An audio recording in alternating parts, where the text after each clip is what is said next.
Hey everyone, welcome to Suzuka for the Japanese Grand Prix. My name is Psychosap and this is episode 18 of the F1 22 calendar series.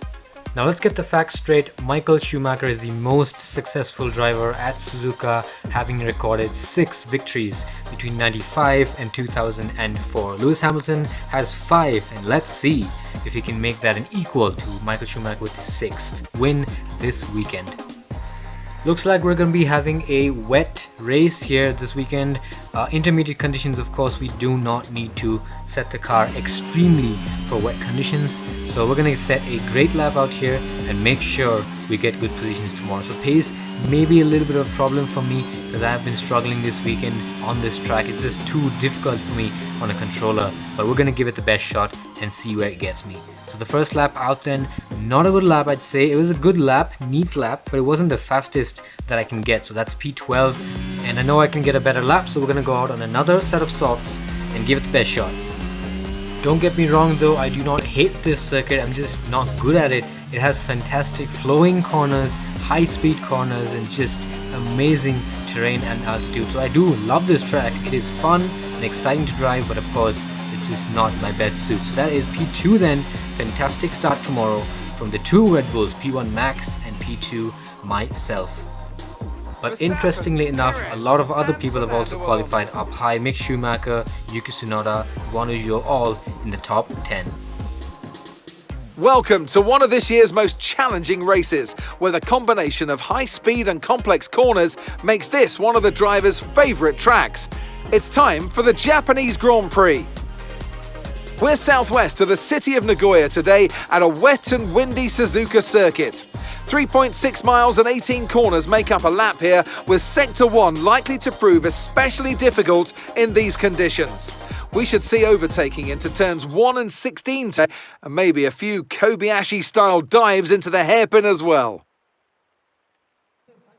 Let's run you through the driver grid order for today's exciting race. Max Verstappen put in a fantastic lap yesterday, and he'll start from pole position. Sergio Perez lines up alongside. Looking down the rest of the grid, we have Fernando Alonso, Hamilton, Carlos Sainz, and Mick Schumacher. Leclerc, Tsunoda, Zhou, and Esteban Ocon. Russell, Gasly, Lando Norris, and Vettel. Ricciardo, Albon, Kevin Magnussen, and Lance Stroll. Latifi and Valtteri Bottas begins the race from the back of the grid. Which of these talented drivers will come out on top today? Well, it's not going to be plain sailing for our drivers today, although with the sky falling as it is, perhaps sailing isn't too far from the truth. Anthony Davidson, could be a wet one today. Great to have you with us. What are your thoughts? It is a touch damp, isn't it? Well, as a driver, there are 3 big things to worry about when racing in these kind of conditions: standing water, tyre temperature and visibility. And judging distance to the cars around you is really tricky when you're driving through the vast amounts of spray that these wet weather Pirelli tyres kick up. So let's get going then. Interestingly enough, I'm actually recording this video as I watch quali because of the changed timings for this weekend. Of course, the next 3 races will be quite late night for me, being in North America, but let's see. We're just going to enjoy everything that we can this weekend and then head next weekend. So we can see then intermediate conditions, and getting the tires warm may be a difficult situation again, but we will try to keep the best position at the start and maintain it for the rest of the race. P2 is a great starting position. I'm not guessing I'll be able to keep up with Max for very long. He is very fast AI wise as well. So let's see, let's get started then. So this is episode 18, the Japanese Grand Prix. We have 5 lights and a fantastic front row start for Red Bull, and it's lights out and away we go. We can see Mick Schumacher getting quite a good start there, just behind Lewis Hamilton in the Mercedes and Charles Leclerc. He's fighting for position with Charles Leclerc. Fantastic moves there from Mick Schumacher down the inside, trying to maintain that traction in these tricky conditions. Of course, these are the high speed corners that I was talking about, and he just misses out on making that overtake on Charles Leclerc. So another time then. Now we've got Fernando Alonso in the Alpine, and making mistakes is also Carlos Sainz in the Ferrari. So they both are charging for that position, third position right behind me.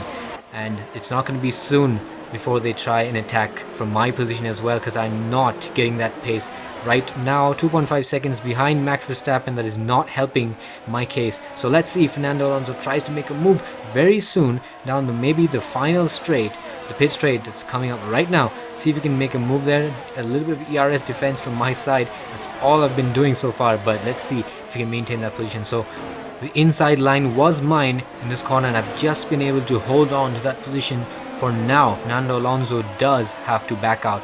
He's going to try again soon. So looks like George Russell then heading into the pits with a little bit of left wing end plate damage, and another car, looks like the Aston Martin of Sebastian Vettel, also coming into the pits, and a front wing change for both cars. So let's take a look then. Lap 2, Fernando Alonso in the Alpine trying again to make a move, exactly a carbon copy of the previous lap where Fernando was on the outside and again loses out on the position. So P2 remains with me.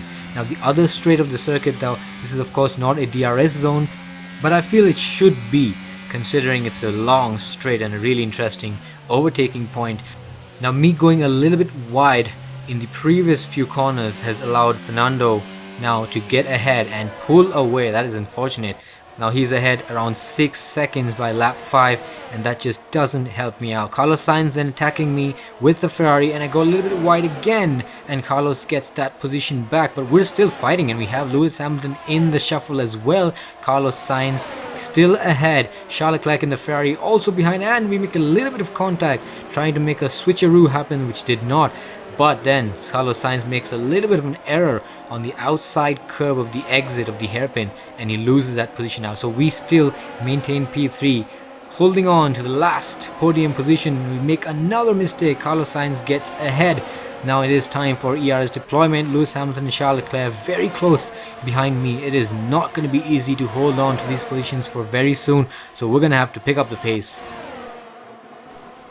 On board then with Carlos Sainz in the Ferrari chasing me down for that last podium position, and he finds a little bit of an opportunity as I go wide on the exit of the last corner, and he goes straight through. Now time for the ERS power again. I've been maintaining a lot of battery charge. This time around Carlos Sainz is on the outside, and he goes slightly, ever so slightly wider than necessary, and we go through. A little bit of a contact there, maybe. Let's take a look then.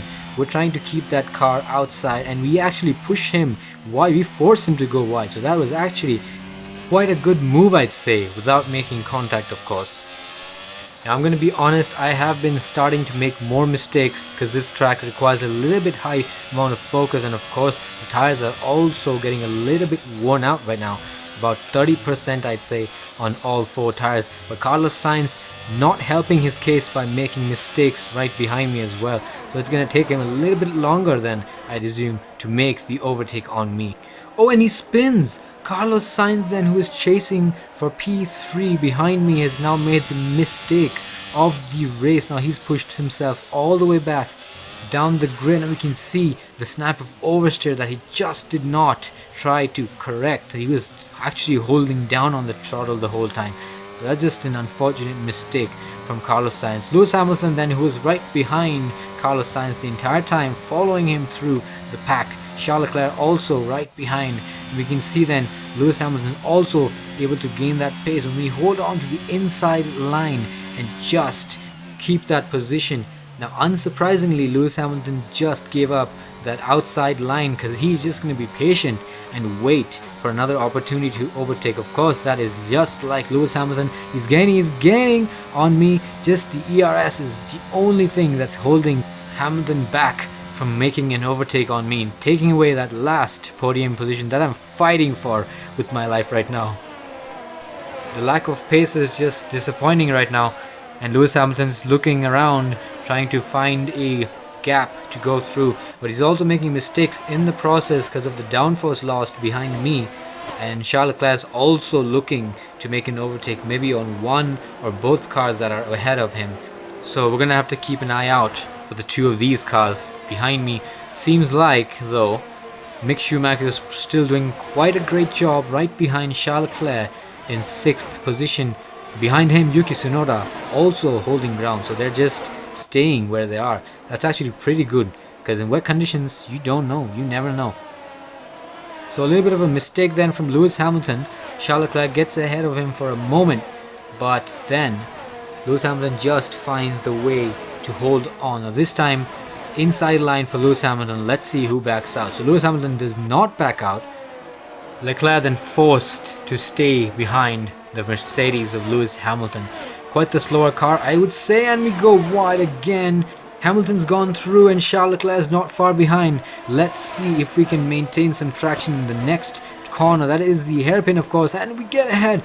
Wow, fantastic. Charles Leclerc has also gone ahead. Lewis Hamilton just caught napping by two drivers. Let's see what happened then in the replay. Charles Leclerc then suffering a little bit of an oversteer through the corner, and both cars ahead, the Red Bull, my Red Bull and Mercedes of Lewis Hamilton, have gone wide out of the corner, and he's just looking to make an overtake on both cars, but I was just able to hold them off, probably with a little bit of ERS. So Charles Leclerc then next target on my back. Fantastic stuff from Charles Leclerc. He's just waiting for that opportunity, also very patient the entire time. Charles Leclerc then getting ahead, but he has to give up that inside line. It's just not safe. Final few laps of the race then, Mick Schumacher making quite a bit of progress. That's all thanks to me actually holding back the cars ahead in front of him, and he gets ahead of Lewis Hamilton. Fantastic stuff from Mick Schumacher. Very brave and strong performance, but Lewis Hamilton still maintaining that traction beside him. Now who will gain that position? And for now it goes to Mick Schumacher. Hamilton has lost out. Will Yuki Tsunoda be able to get the position as well, because they are very close behind him? Esteban Ocon as well, very close. With a little bit of DRS, they would have both gotten those positions by now. Oh, and who's that by the side of the track? Charles Leclerc. Then in the Ferrari, another Ferrari made a mistake. He was also chasing me down for that P3 position and has now completely destroyed his chances to get a podium. Oh dear, Charles Leclerc. It's just unfortunately unlucky for him even in the game. I'm just speechless. Now while I was in the cockpit, I was wondering what these yellow flags were about, and unfortunately then Lewis Hamilton seems to be retiring the car then.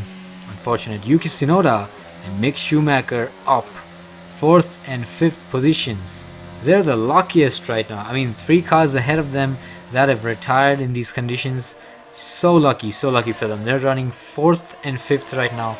Fantastic performance. We can see then Lewis Hamilton pulling off by the side of the track. Race over for him. Now surprisingly enough, it's not long before Mick Schumacher is also challenging for P3, and that's just unfortunate and sad because my pace is just dropped off completely. Of course it is the last lap and I'm just gonna have to hold him back, and he chooses the inside line. Rookie move there from Mick Schumacher, and he just has to drop out, back out from that position. And then it is a, well, double podium for Red Bull, 1 for Alpine, Fernando Alonso in the Alpine. So great performance, I'd say. Never lost a position, never finished behind where I started. This is the first time. Well, it was a fun race, it was interesting, very hard one I'd say, but fantastic track. Now on another note, I hope you guys have heard the news. Pierre Gasly joining Alpine for 2023, and of course Nick de Vries driving for AlphaTauri next year. So this is going to be an interesting shuffle, a surprising shuffle, because we didn't think there's going to be driver movements so early, just after the regulation changes. But it is what it is. All started by Fernando Alonso, his L plan of course. So thank you guys for watching. I hope you enjoyed the video. We've got 4 races to go for the season's end. Max Verstappen of course has a chance of winning this weekend, but it is what it is, and let's see how it goes. Thank you guys for watching. Do drop a like and a comment if you enjoyed the video. I'll see you guys in the next one. Until then, thank you, take care, and bye bye.